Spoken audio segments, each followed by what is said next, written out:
This is... Wait, we should establish like what we want to talk about. What are the bullet points we need to hit here? I got it. Okay, so we tell them that the show is called Do You Want to Make a Podcast? It is a fireside chat between two best friends who are on the hunt to create the perfect podcast. They have a lot of ideas, and they can't decide what they want to talk about. Okay. That's pretty much it. That's it? That's the synopsis. Then we'll plug the social media. Do like social media? Yeah. So we'll tell them to follow us at Do You Want to Pod, all spelled out. That's Facebook, Twitter, Instagram. You can also email us at doyouwanttomakeapodcast@gmail.com. That's it. That works for me. Wait, I think we just did it. We did it. That was my plan all along. Oh, okay. Bye. Except hello, because now the show's starting. Yes, it is.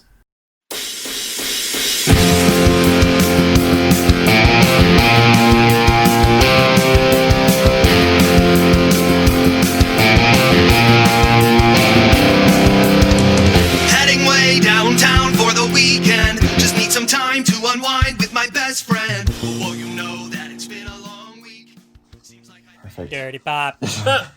We're here. We are in sync. Our favorite boy band. I was always a Backstreet Boys person, though, but NSYNC... Me too. NSYNC was great, but Backstreet Boys always did it for me differently. It hit different. It did something for me as a young child that was something different. Please, if you feel comfortable, I would love to hear more about this. Well, also, we have Nick Onesko with us today, ladies and gentlemen, and folks of... I'm so happy to be here. Of all pronouns, Nicholas is here. I'm so happy. This is so great. Thank you both so much for having me. This is so much fun. I've been stuck in here, literally. I like everybody, but this is, breakup in the day it's so nice. Thank you so much. And we're lucky to have you. Now, yes. I would love to hear just how Backstreet... well, we know they're back, all right, but I want to know how they did things for you that NSYNC couldn't do. I remember very, very blatantly them saying the word sexual. Yeah, I'll sex you out. Do you remember that lyric? Yep. Am I sexual? Every syllable. Yeah. I remember it just did something. I was young. I was about 9 or 10 when that came out. And I remember it feeling like, oh, I shouldn't let my parents hear that I'm listening to this. Yes. And but that opened up, it was like a sexual awakening sort of a thing. I knew that word meant something, and Howie was singing it to me, and I was like, ooh, this is something else that NSYNC wasn't given to me at that time. Right. NSYNC was. They knew the parents were listening, and the Backstreet Boys were like, "We don't care that the parents are listening." Yeah. That was such a great time. Wow, for boy bands, it was such a great time. I remember, just like you said, your fear actually happened to me. I was in the back of the car with my cousins, and we were all singing these lyrics, and we all sang "Am I Sexual?" at age 8 or 9. Yeah. And I remember my mom looking up in the rearview mirror, and I still feel like I shouldn't be I haven't left that moment of, oh shit, I shouldn't have said that word. I'm still there in that car. That's exactly it. I think that would narrow it down. Actually, that probably narrows down to my sexuality too. Everything that hit every single bit of everything in me. Check every box, baby. Yeah, just but yeah, Backstreet Boys did it. Those were the boys for me. And then I also was into the girl groups, which I'm still into them today. That still resonates in me today. But I was Spice Girls, and then it slowly became the Pussycat Dolls, Danity Kane, and then it was Fifth Danity Harmony. Kane, yes. Yeah, do you remember how iconic that whole process was? Did you watch that? Did you watch that show? No. It was Making the Band, right? They were on Making the Band. Oh, yes. I don't remember watching it, but I remember that it existed. They were with that was with P. Diddy, and that's where Fifth Harmony. Did Fifth Harmony come? No, Fifth Harmony was X Factor. Yes. Oh, I'm so happy you know that. I know that is true. That's about the extent of my knowledge of Fifth Harmony. Actually, is that they came from X Factor. Yeah, and they all were individual artists. They were auditioning as individuals. Yeah. And Simon Cowell said, no, you'll be a group together. You will come together. Yep. 5 of you in harmony, and we will call it Fifth Harmony. Yes. Yeah, that was it, and that resonates with me today. If you put 5 girls, make them harmonize, I'm in. I'm in. Oh, done. It's a good sound. It's a good sound. It really is. Yeah. When you do it right. Oh, it's wonderful. It's beautiful. Is it as cold as it is there for you as it is here for me? Because I'm freezing in Los Angeles. Cold. I can't tell you the temperature because both of you will end this conversation. And No, we won't. We're glad you're enjoying the good weather out in LA. it is. It's cold. Yeah. There's definitely an overcast, and it's darker here. It's like high 70s, low 80s out here. Oh, it's colder here. It's colder here. Okay, wow. Yeah. All right. It's rained all week though. Here. Oh yeah. All week. Well, I mean, the good thing about it being like rainy is we can't do anything. Like, what are we gonna do? Right. Yeah, just watch the rain, which is Yeah. strangely satisfying. I kind of like that. I'm okay with that. I'm only happy when it rains. Oh no. Oh god, that's a whole other conversation. It's just a song title that I always make a bad joke. Now, Nick, if I recall, you're a Pittsburgh boy, right? Oh yeah. Yeah. So, I want to know, how long does it take to forget what cold weather feels like once you move to LA? Is it like instantaneous? Oh my gosh. Does it come up slow? Like it's eventually you're just like, wait a minute. It's like you remember, like, oh, was I in a past life? Did I have to wear jackets? Like, what was that? What was that like for you? Honestly, it was just like that. Like, I got here in October, and it was just getting into like fall, but it was still. I mean, it's still LA. It's hot like all the time, but it was warm, and I was thinking like, wow, this is really crazy. Because in October in Pennsylvania, it gets kind of chilly. It's cooling down. Yeah. And then November, and then we get into December, and it's really nice and cold. But when we got to December and I started feeling like 50 degrees was like honestly, like, what the fuck is going on? That's when I was like, whoa, I'm feeling like LA weather. Like I wear a coat when it's 50 degrees, which that would never happen when I was in Pennsylvania.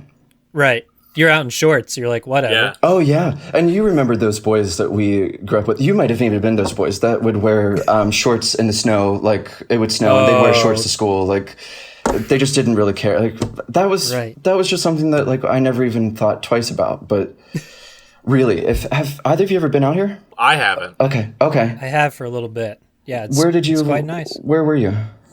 So I was in Pasadena for a little bit. I was in LA and then Northern California. I was briefly touring with a children's show, so we were all up and down. Which show? We did the Percy Jackson Lightning Thief musical when it was a 1 hour version of it's not what's touring now. Now it's a full-fledged, very different tour now. Yeah. So that was how I got to see pretty much all of the country. I had never been west of Ohio in my life leading up to that. Wow.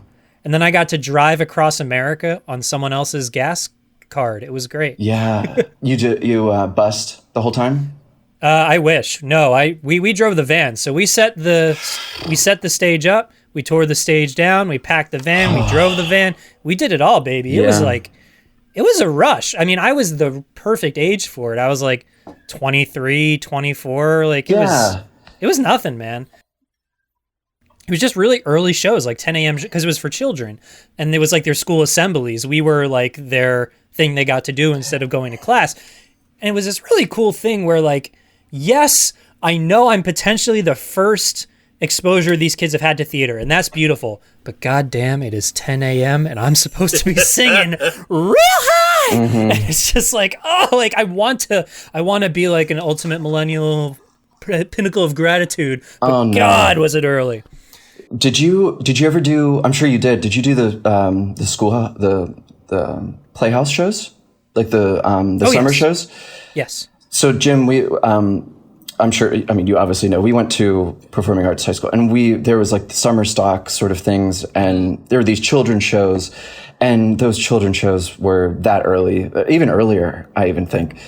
And God, if that didn't force you to change your mind about your career, I don't know what would do it. My God, that was tough. And getting in like full hair and makeup that early, and with the kids who couldn't really pay attention at that age, that was tough. Totally. It's one thing to like have the experience of having driven your car and be like, how did I get here? That's interesting. But to having done a full show, when you're looking at yourself afterwards, you're like sweaty and you're covered in makeup and like, how did that happen? Yeah. It's 12. It's noon. But I would love that. Oh man, I would love to be touring and doing something like right now. I'm sure everybody would love to be doing something, get us out of the house a little bit. We can do it. Let's figure out what we're going to tour. First of all, let's make sure we all want to make. Does everyone here want to make a podcast? Yes. Yeah, I would love to make a podcast. Yeah. Great. Oh heck yeah. Awesome. And now all we need to figure out is what's our touring show going to be, guys? What are we going to do? They already did the naked men singing, so that's something that we can't do. Okay. Naked men though, I think that sex sells. So let's assume that we'll be naked. Yeah. Because that's fun. That's a safe naked men. A safe bet, I guess. Naked men sewing. Yeah. Probably has not been done yet. Yeah. Naked men cross stitching. Like we could roll off of that, just like naked men snacking, and we're just snacking on stage next to each other talking. Got some Cheetos. So just this, but with Cheetos naked. I like it. Yeah, I'm actually super into that. I would pay for that. Yeah, that's my dude right there. Yes. Would any of you like any of the snacks that I have around me? Please tell us what snacks you have lying about you. It's a full smorgasbord. Do you want me to like introduce you to them that are here? This is the most exciting COVID content I've gotten all week. So. Oh my gosh. Yeah. All right. I have fudge stripes to open it up. Oh, yes. Excellent. Yeah. Baby. Little panda chocolate snacks that like pop the chocolate. So it's Hello, Panda. Yeah, Hello Panda. And they like pop, they're hard and they pop, and it's like this chocolate like fudge that like oozes out. It's creamy? They're fantastic. I have Oreo. Those are Oreo Dunkaroos. Dunk snacks. Yeah. And if you weren't into the Oreo Dunkaroo, I have regular Dunkaroos too. Yes! Snap! I have my heart. I have Smurf Haribo. They're like the blueberry, little gummies. Yeah, I have cotton candy puff balls. Ooh. Yeah. Cotton candy. Dude, your snack game is on point. Yeah. Yeah. Brownie Brittle. I have Brownie Brittles, which is they're brownies, but they're like snaps, like chips. It's got a snap to it, like chip. Yeah. And it makes you feel like, I can eat 50 of these. They're tiny. They're thin. Yeah. This is fine. Yeah. There's no sugar, calories, cholesterol. Oh my God. No guilt. I'm totally kidding. Guilt-free. That's all in there. Some cotton candy, some actual cotton candy.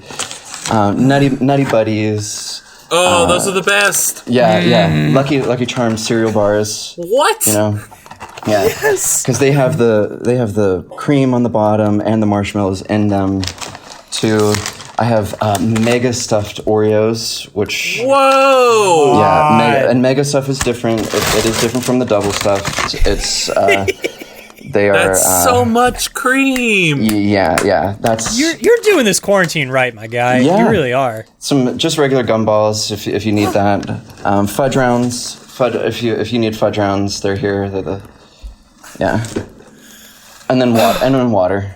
And then wash it all down, baby. Wash it all down with a nice glass. I'm ready. I'm ready. I haven't felt like this since I was 8 years old in the back of the car listening to Backstreet Boys. Oh, wow. What you just showed me was sexual, my friend. Yes. Oh. Yeah, I've been ready for this. When they said that we're going to have to stay home for a little while, I was like, this is my time to shine. Like this is I have been ready for this. Like I have my Wii, I have my GameCube, I had it all ready. Like ready. Yeah. Ready. It was ready. That's yes. Like, the cube. I grabbed my friend that was here and I was like, this is my time. This is it. This is it. This is like act 2 of the movie when I like, yes. This is what step into the new world. This is the montage. You're breaking to 2. This is my Matrix montage where I outfit myself with all the goods I need to survive. Yes. I know for a fact, 100%, that whenever you put this together and you do the preview of this video, it's going to say Snacks below it. I know. Well, look, anything that you're not comfortable with, you won't do. Like, please, that's paramount. You got to throw everything in there. You got to. I mean, so good. we do need to for the not video version of this. We do need to state all of those snacks that were stated are 100% real. There was because there was a point where I was like, okay, this is getting absurd. This is truly reaching a level of absurdity of the number of snacks that are being pulled out of seemingly thin air. I am so impressed. I just wanted to be ready. I didn't know if we were going to be here for a while. Just in case. I'm ready. I'm ready for whatever. Oh yes. Have you tried any of these snacks before? Which one would you go for first? I would almost certainly hate it, but those cotton candy cheese puff ball things they are remarkable. Honestly, there's something special. And do you know the importance of this, boys? Of the Hers brand? Yeah. Do you know that? I don't. Okay, so that's a western part of Pennsylvania, I guess. Yeah, how are you getting? I mean, we have them. We have them. them. I thought Hers was local to the Pennsylvania area. Totally. I have to order these to be delivered to me here in Los Angeles, California. Yes. I'm just putting that together. Oh my god. My dude. You just keep upping the ante, man. Like, this is amazing. They're so good. That's fast. I've never even seen them in stores. They are not in stores. It's just a. You just have to special order them. They make it. They make an order just for you. They get the call and they're like, "Oh, Nick needs more cotton candy balls." Sometimes I really worry that they're only making this for me. I worry about two companies in particular. That the Hers company is just making the cotton candy balls for me, and that Arby's is staying open just for me because. Oh my god. I went there today. I went there 2 days ago. I love Arby's. That's in the hierarchy of fast food, it's Dairy Queen, it's up there. Arby's. They have the meats. And then I have the sweats right after. Right? Now, does Arby's sell the Jamocha Shake year-round, or is that seasonal? I don't even think they have the Jamocha Shake anymore, Joe. Oh, no. I don't think they have that anymore. I loved the Jamocha Shake. I had it maybe once in my life, and it was like a temporary but wonderful love affair that I had with it was great. Shake. It was beautiful. It was like a chocolate cappuccino shake, right? Yeah. Like a coffee chocolate. Oh, yeah, that's great. The ratios were superb. Mm-hmm. And then you could do they had a Java chip with the chips. Might have even been it. With the chips in it too. It was the shake, but it had chocolate chips in it too. Yeah, they did away with all that. Now they're just focusing on the meat, which is what used to be my tagline in life too, but it's become other things since then too. That's perfect. Oh, well, Nick, the amount of snacks that you have there, I would almost be interested if you could almost perform some kind of tarot reading, but with the snacks. Yeah. Oh. Where you bring people in and they pick a snack. And I tell them what it means. Yeah. And you tell them what it means. Yeah. I really, really like that. Do you know what the costume would be? It would be the next door neighbor from Doug. What was his name? It was the ice cream guy. Yes. I know what you're talking about. I know. Yeah. It's funny. My girlfriend. Jim's got two screens there. My girlfriend was just watching Doug on the Disney because the bad Doug is on Disney Plus. Yeah. The good Doug is on Hulu. What? So they did a newer version of Doug, and it just doesn't cut it. It doesn't cut it. Yeah, when Nickelodeon canceled Doug, Disney picked it up. Yeah. So there's a couple seasons of Doug that's on Disney that's not good. Jim, correct me if I'm wrong, but aren't they a little bit older in that too? They're a little older. They might be. I think they're still in middle school. I don't really know. Patty Mayonnaise I've only had that watched short like haircut. I've only watched a couple episodes, like over her shoulder, and being like, "Wow, This is wrong. This is bad. This is just like this is just bad." Isn't it funny? Like whenever, I mean, during this quarantine, I've been really watching TV and like really diving into like YouTube old TV shows that we grew up with. We're all around the same age, right? I'm 30.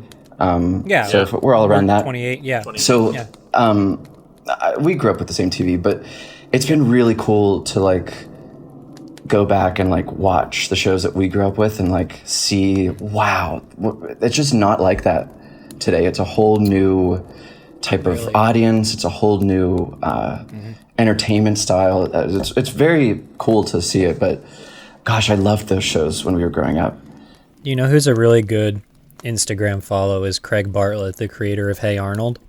Oh. He drops like original Hey Arnold drawings almost on the daily. That guy is just like, whoa, I would love that. We never need to grow up. Yeah. It's great.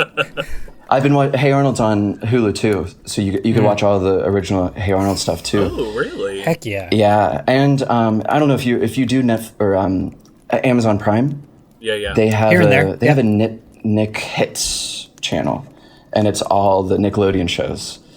Nice. Which is You got the snacks and you got the content, my friend. I know. This like, is great. Just pull up and like take a seat and pick a I'd love snack. to. I'll tell your fortune. I'll put on Hey Arnold, and we'll. Oh my God. Okay. So, few things. One, when you were going through the snacks, the line in Toy Story came up. Have you found your moving buddy? And I was like, yes, I have. His name is Nick Onesko. Everything's going to be fine. That's the first thing. Second thing, what's like so Jim picked the cotton candy balls. What does that say about his future? Well, now that I know that he would pick the cotton candy balls, I know that Jim has enjoyed a cheese puff many a time, probably, because if you do not like cheese puffs, you are not turned on by these cotton candy balls at all. Like even like for a moment, you're not even like, you can't even fathom it. But the people that really enjoy a cheese puff can kind of get behind that. They're curious. They're curious. I am curious is the right word. So there was a guy that came over here once, and I said, "Do you like blue cheese?" And he was like, "Yeah." And I said, "So I have these cheese puffs," and he was like, Oh my God. "What? Those are blue cheese puffs? Why are they blue?" And I was like, "Just because they're blue cheese puffs." And he was like, "I mean, I'm like curious to see." And so I opened it up, and he ate one. He was like, "It's like sweet." And I was like, yeah, they're a little sweeter, huh? And That's amazing. and I turned around. He was like, "Oh, that's what I taste. Yeah, it's cotton candy. Yeah, great." Heck yeah. But I've always been a snacker. I've always brought snacks to class, even in high school, all through college. If any of our college friends are watching it, they know that I brought a fudge round to every single class, every morning, every class. Oh. Well done. Thank you. You must have the metabolism of a 12-year-old, my friend. It's a lot of fairy magic, and honestly, a lot of prayer. Like, it's a lot of prayer. I find peace in prayer, and every night. And, yeah. Amazing. So Nick, I know that you have some very interesting friends who look a lot like you, but not exactly. I forget their names. How are they doing? Well, A, are they with you in your house? And B, how are they doing with the quarantine? They're good. Cheryl is the older lady that looks like me but is not me. Right. She did come out.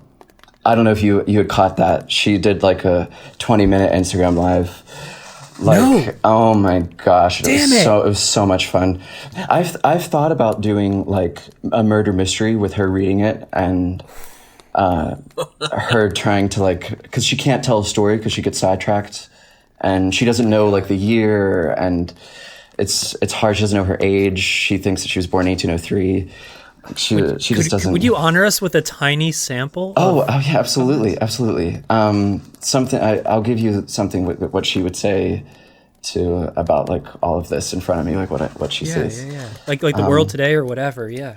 Oh, the world today is fucked. I mean, I mean, fucked. I'm counting down the minutes, the hours, until the Big Bang comes and takes me out of here. Fuck. Oh, Jesus. The fuck is going on? I posted a video when our lovely president got elected, and that was that was like the time where I was like, man, I can't believe that this is happening. And that was like a way for me to like kind of bring humor into it, was like have her complain about it. Sure. Mm-hmm. And that was always fun to like do it that way. I would follow a YouTube channel that is just her. Oh yeah, I did try. I played around with it for a long time, and I had some really fun stuff with her too. Yeah. I just remember. I'm just gonna butter your bread for a little bit. I just remember in college, like I cried. Why? At how much I laughed from her performances. Yes. Don't cry. Yeah, no, she. No, don't cry. I cried. Oh my god. I've cried once in my life, and it was when you did Cheryl. It was great. I haven't cried since or before.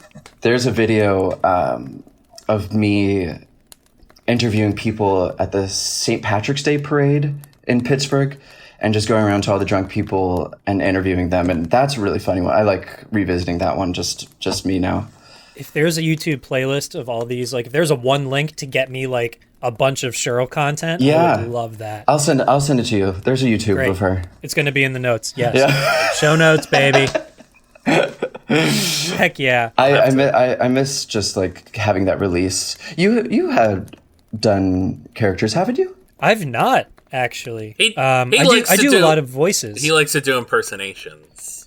That's what right. he likes to do. That's right. I'll do like I like to do Gollum from like Lord of the Rings. Yeah. And I had this idea of him like doing like a Master Chef thing. Perfect. He talks about how to cook the fish. The lemon juice is precious, yes. But I don't know that much about cooking, so it's like I don't have much to go on. He would either. Yeah, that's true. Or even better, he's learning to cook. He's like, you have to cook the fish. No. And like he just stops everything and just eats it raw. Like just stops. Yeah, he eats it everything. raw. He's like he's trying to learn, and he like has the instructor look away, and he just. It's a 2-minute video. Like he starts it. We cook it. Yes, I do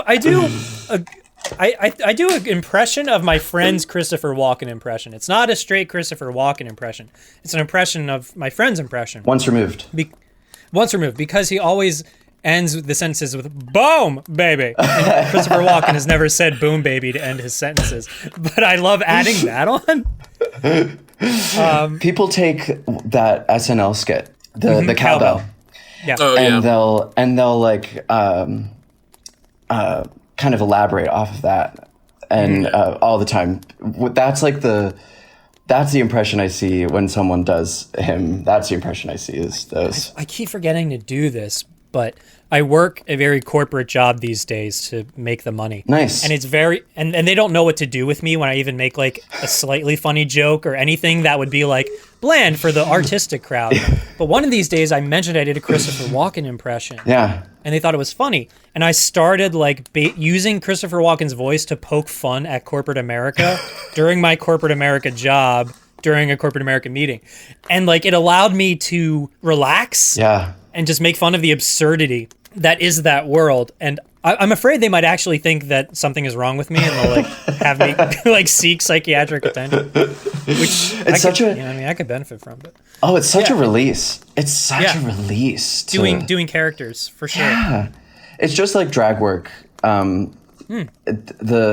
drag work that I ever did, and the friends that I have that are professional drag queens, that's the first thing they'll tell you is like it's a release. It's therapeutic.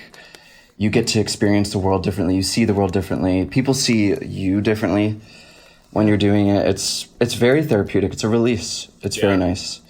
That's wonderful. Yeah, I've never heard it described that way. Well, there's a great new show on HBO called We're Here. Oh yeah, it's fantastic. Where Shangela, Eureka, and Bob the Drag Queen are going around to like these small towns and picking people up and doing drag shows, and that's exactly what like everybody that they're doing it with is like kind of saying they get to see themselves in a new way and just kind of explore something in themselves and feel more valid in themselves than like ever before. And it's like, you know, they're not just, it is obviously uplifting the queer community. There are also allies that do it, and there are, you know, they're taking women, they're taking everybody and like doing drag with them, and like, you know, it's there are some definite powerful moments in it.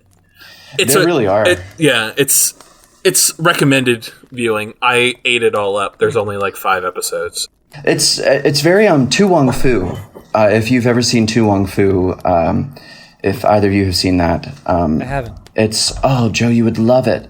It's with Patrick Swayze and John Leguizamo. It's fantastic, and it's about they're drag queens, and they're going to this like small town, and it's fantastic. Yeah, nice. But that feeling comes from, I think you could find that feeling in even something as small as like Halloween. If you really dress up and like go for the character, you really get lost in it. You get kind of like, oh wow, I'm like somebody different. I could say different things, and inhibitions are gone. Yeah, you kind of feel like a protection over you. Like this isn't really just me anymore. It's a different part of me. Yeah, it's very cool. I love that. I when I was in college, we had this like 24-hour playwriting competition so cool that I did, and people would write plays overnight, and then the next day everybody would come together and like perform them. And I remember somebody the night before was like, "OMG, I can't wait to spend 24 hours being someone else." And it was like, right? And it was like, oh man, that vibe is like. Like, I think there's kind of an angsty way to read that, and then there's also, like, that positive way of, like, you know, just getting to channel yourself into, just into something creative, but especially when it lets you explore something in yourself that you don't get to do every day. That's great. Whether it's as simple as a Christopher Walken impression, or as complex as... Bob the Drag Queen. Yeah. Where did you go to school? Oh, sorry, Joe. Oh no, I was just going to ask where did you go to school, Jim? I went to the College of New Jersey, which doesn't really have a theater arts program. It was all student run extracurrcular stuff. Wow. So it was definitely a different vibe than what you guys did, but it was still a lot of creative people on the scene. Yeah. You know? Sometimes that's the best type of environment, when you're just around people that want to do this. Right, exactly. And need this, and you're teaching each other, you're learning from each other, you're building off of each other. That's sometimes even better environment. And you're doing it for the love of the game, you know what I mean? Yeah.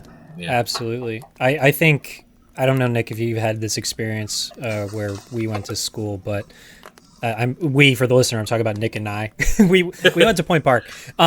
Even though there was all these structured conservatory opportunities, the student-run theater program was probably like some of the most, if not the most electrifying experiences that I got to be a part of, because we did it all. That was real theater. Like that was what like the real world theater was going to be like. When it was like the student-run stuff, it was there was no politics involved. Like we just wanted to put on a show, and we were going to do whatever we had to do, that's what the theater is. Yeah. Mm-hmm. And that was a really cool experience to do that parts of theater with people. Totally. And it was like that and around every corner too at that school. Yeah. And that's where you can usually do like the craziest shit too.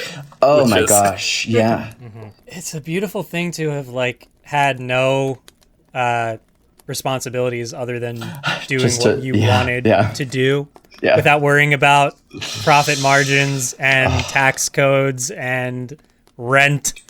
It was wonderful. It was a beautiful time. It really was.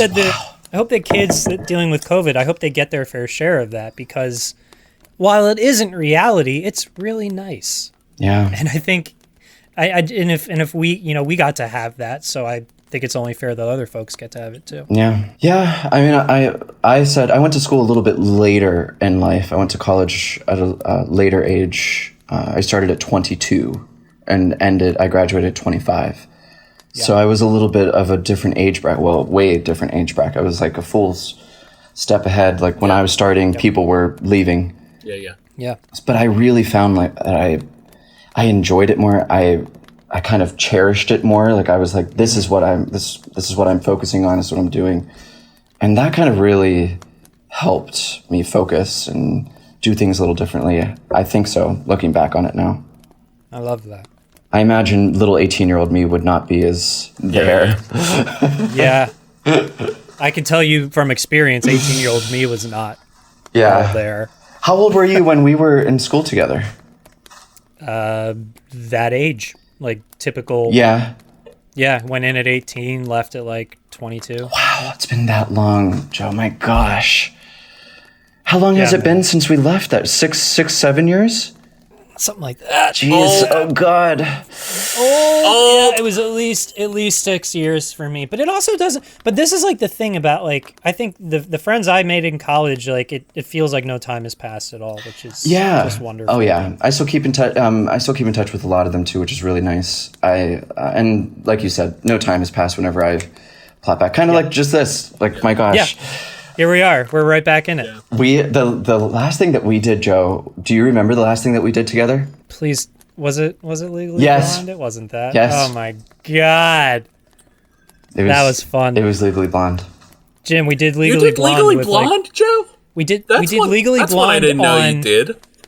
We did that on 2 rehearsals. Yeah. For like 3 rehearsals. Because Nick and I and a few other friends were in college, and our friend's mom was directing, and she was like, we just need folks. And we're like, we can come up these few days. She's like, perfect. And it was really empowering to be like, on very limited time, we can get shit done. And that's not patting myself on the back. It's like, it's saying like, I think when there's less time, it's actually easier to get things done because you have to focus. You have to. There's no time to dick around. Yeah. You got to come in ready and do the thing. Yep. And like, it's just, it was a whirlwind. We were also submerged in that world, so like we were drenched in it at that time. Like we were in school for it, and so we were like in the mindset to take a script and just learn it and do it, and and just ready to do it. But that was something else. You remember like all those car rides there? Like we carpooled so far away. It was, and also Jim, this is the fun part. Our contract with school forbade us from doing outside shows. Yeah. Drama. So we had to keep it on the down low, but everyone knew. It was scandalous. It was drama. I love that drama. It was drama about drama. Yeah. It was so much drama. I love that drama. Conflama, conflict and drama. Ooh. Well done. Okay. Well done, Nicholas. Well done. We were conflicted and there was drama. Conflama. What do you like about? I mean, COVID has made things different, but like, what have you liked the most about living in LA? I don't get to have this conversation much, and I'd really like to know. There's so many things. This city is not for everybody, and I've seen friends come and go. They just said it's not for me. I don't want to do it. It's not working. It's not clicking. Nothing's clicking. But I think what you have to come here and let the city kind of tell you like what you're going to do. And I kind of dropped all of my expectations and just kind of made connections. And I mean that in like not a enterprising way. I just met people, made connections with them, and allowed that to kind of point paths to me. I was just in Beauty and the Beast. I don't know if you saw that. I'm like, I post stuff for the show and then I ignore Facebook. I've been kind of doing but the same thing. But I love hearing this news. I'm glad for you. Well, I got it in January, and I started the run, and then this happened and it had to close. It was going to run for like 4 or 5 months, and then this closed. So when this is over, I think we're going to go back, but that's when I'll start back up again once it's going. But so that'll be fun. Are you playing Lumiere? Yes, Lumiere.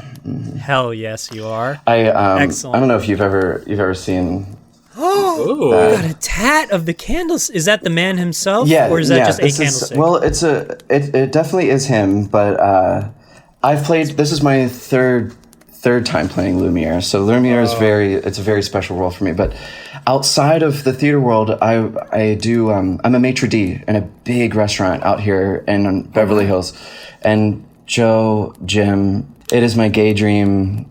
Like everything, I get to dress up. Yay! And I deal with nothing but celebrities and like super VIP people, and I get to give away monies, and it's so much fun. So there's that too, and so this had something to do with like the fine dining aspect of my life too, and right. And Lumiere was a maitre d'. Can you imagine? Like, yeah, this is. I'm so glad to hear that, Providence. man. And you are, Nick. What I love about you is that, like, and this is with a few other friends. Like, I think like you bring an attitude to whatever is going on in your life, and I see you making the best of whatever is going on. Like, I don't think I've ever seen you having a bad day. Oh, thank you, Joe. Like in a way that that's really like that's your personality and your spirit, and I think it's wonderful. And I'm glad that LA is. That you're enjoying it out there. That's great, man. Thank you. That's very. I really appreciate that. Thank you. I feel like I'm very lucky because it definitely could have went either way. I could have gotten super frustrated with the process of the city, and so this city is the opposite of New York. It's slow. It wants to take its time. There's no need to rush. We're not getting anywhere quick, so just take your time. You know, everybody's late. Everybody's late for everything. There's nobody on time. It's just not the norm out here. And then you go to New York and it's like schedule. You got to hurry, get here. And then they see you for 1 second and they're like, okay, bye. You got to go. Right. Where when I was auditioning like for television and things like that out here, way at the beginning when I first got here, it was like I'd get into a room and they'd be like, so just tell us about you. Like, what's your deal? And I'm like, all right, cool. All right. So it's just different. It's a way different process, and some people don't work like that well. Yeah. For me, I kind of found my groove within the city. I love the weather. I love the people here. The people that I've met have become my family. I found love here. It's wonderful. I have a son. I don't know if I told you. No. I've been raising my son just by myself, and it's really rewarding. He's a great little kid. Wait, hang on. Because we're doing a comedy show. I don't want to laugh at what you're saying. I really don't know what's going on. Is this really a son, or like what's going on? Well, he's gonna be 5 this year. Do you want to come over and say hi? He's a cat, so it's just going to take a while for him to come over. Okay. Come here. There it is. It's going to be a minute. Because, he does his own thing, he's a cat. I'm happy for you regardless, but I'm like, how do I respond to this? Because this is news to me. Wonderful. Oh, good. I went on a game show just recently. I went on 25 Words or Less. I don't know if have either of you ever seen that, 25 Words or Less? No. I feel like I saw like an ad for it on like Facebook, but yeah. Meredith Vieira is the host of it. Yes. I was a contestant on it, and it's out. Nice. It's out now. You could watch it. Nice. All right. But at the very beginning, they want you to describe yourself in 25 words or less, and I said I'm a single father, and like kind of just like rolled, like kind of glazed over it, and Meredith was like, oh, you're a single father. What is your child's name? And I said, his name's Jupiter. He's not watching at home because he's a cat and he doesn't understand. But hi, Jupiter. Yes. Lovely. He's a very pretty boy. If he does come over here, I'll show you what he looks like. He's very pretty. I love that. I really want to touch on just real quick because I really like how you said you got to the city and you allowed yourself to be led in directions versus going in with a plan and being like, it has to go this way. And that's, I went into New York very rigid like that, and that's why I no longer live there now. So I'd love to just hear like a little bit about that and like where that took you and like you know, you can give me the highlights, but I think that's I wish that's something that I heard. Yeah. Yes, for years ago? Well, yes. So basically, for the kids at home and for the kids here, how do you life, Nick Onesko? How do life? How do go with flow? I will try to not be. I don't want to be like super serious about this, but like it is something that like resonates in me kind of seriously. My mother. When I was growing up, when I was coming out and doing all of that, like gay stuff, it bothered her because she had this storyline in her head of me. She went into my life with a storyline, and when I went off her story, it went haywire, mayhem for a while. It's beautiful now. It's wonderful. It's great. Yeah. But we could have avoided all of that if she would have just let me tell my story as a person. And I went into this city and said, I'm going to let this city tell me the story of what I'm going to do. I knew that I was going to have to find a survival job no matter what I was going to be doing. And I always worked at restaurants, even in Pittsburgh. Even before I went to college, I loved it. I loved working with people, talking with people was like my thing. It was a very rewarding thing to me when that became something that was like cool. Like it was like turning into something better. Like I wasn't just it wasn't me just having a serving job. Like I got to dress in a suit and the company gave me a budget that like I could spend on people in the restaurant and business cards. And I got to go to like these crazy events and meet so many people, Beyonce and crazy people that like would never happen. And that has been some of the most rewarding parts of me being in the city is finding this new path that I would have not even, my gosh, I would have never even known that was something that I could do. But I honestly, if you go into, you could say that with everything, go in with a clean slate and say, I have no expectations of what this is. Even dating, like I have no expectations. I'm going to let this person tell me the story. I'm going to watch the story. I'm going to make smart decisions. I'm going to, and in the end, I'm always going to do what's right for me and for anybody. I'm always going to keep people safe in front of me. But I'm not going to have any expectations to say, no, this isn't how it was supposed to be. So that's, I tried to do it like that. It's fucking beautiful. Yes. And you just like, it sounds like you didn't like get a self-help book and figure this out. This just is like in you, this beautiful openness. I just think that's wonderful. Oh, thanks, John. I really love hearing when people are just doing their own thing and just finding happiness, and it's tough to be under somebody else's storyline, no matter what it is. So if you can make your own, I think that's where the happiness is. It's right in there. It's your own story. Yeah. You know, early in this episode, I mentioned that the only time I've ever cried was when you did a character, and now this is going to be the second time I've ever cried in my life. No. With you being genuine. Nick Onesko equals me accessing emotions. Kids, you've heard it here. This is wonderful. Thank you, Nick, for being so just open. Yes, it's amazing. Thank you both. This has been so nice. I haven't been locked up in here. We're allowed to leave and we're allowed to social distance, and we're opening up everything soon. So we are going to be back to a semi-normal business running. But this was so nice to just talk with people and laugh with people and connect. It's really nice. That's what we've been trying to do every week, at least. Yeah. So that way we don't all go loopy. There's Jupiter. This is my baby here. This is the boy. He's very pretty. Isn't he such a handsome boy? You see that, baby? You see that? You're on TV. Yeah. He wanted to make a podcast too. Kid, excellent. I'm gonna make you a star.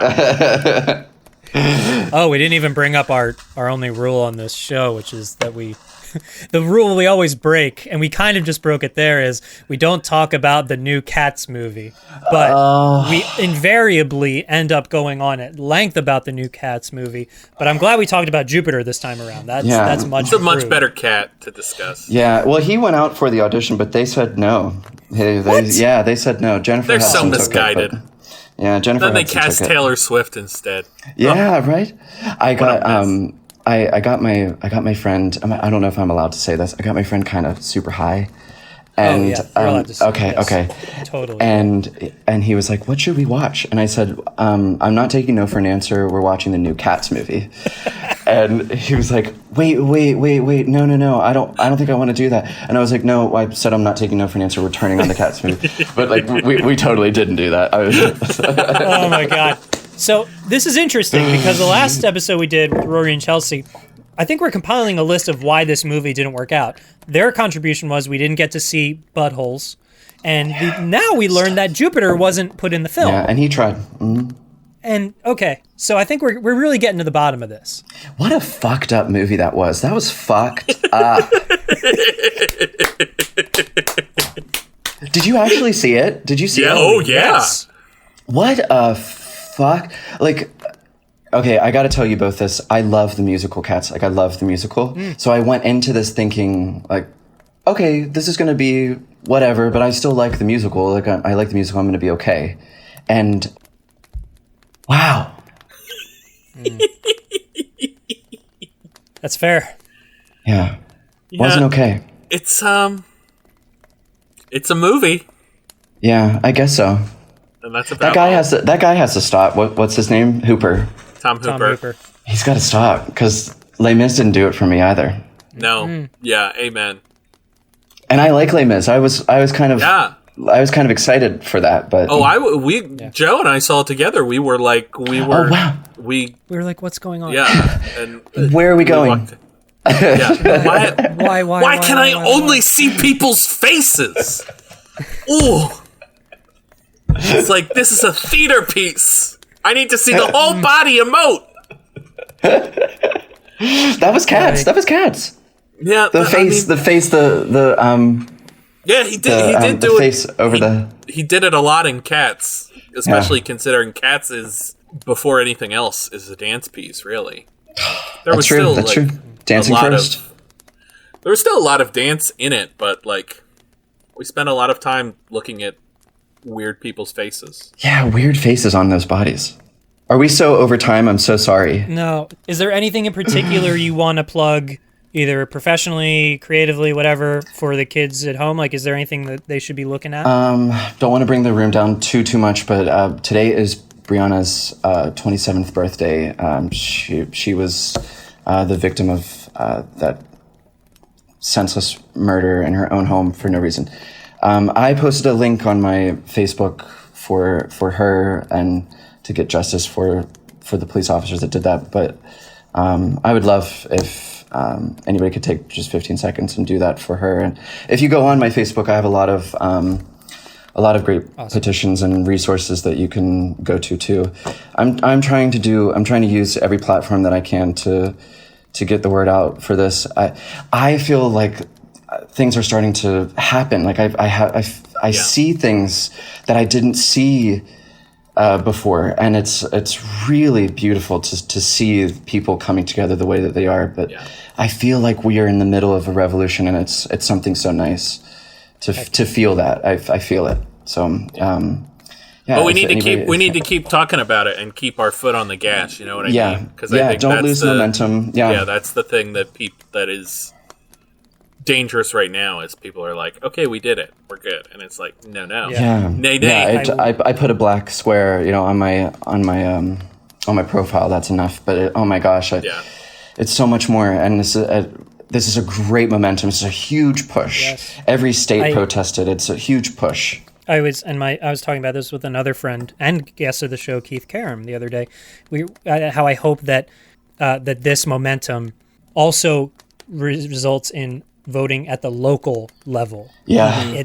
At the level that defines the budget that goes to your police force and how they police you. That is, in addition to what's happening right now, the other component that will really I think make speed things along. So so kids, just vote in all elections that you possibly can. I mean, every single one.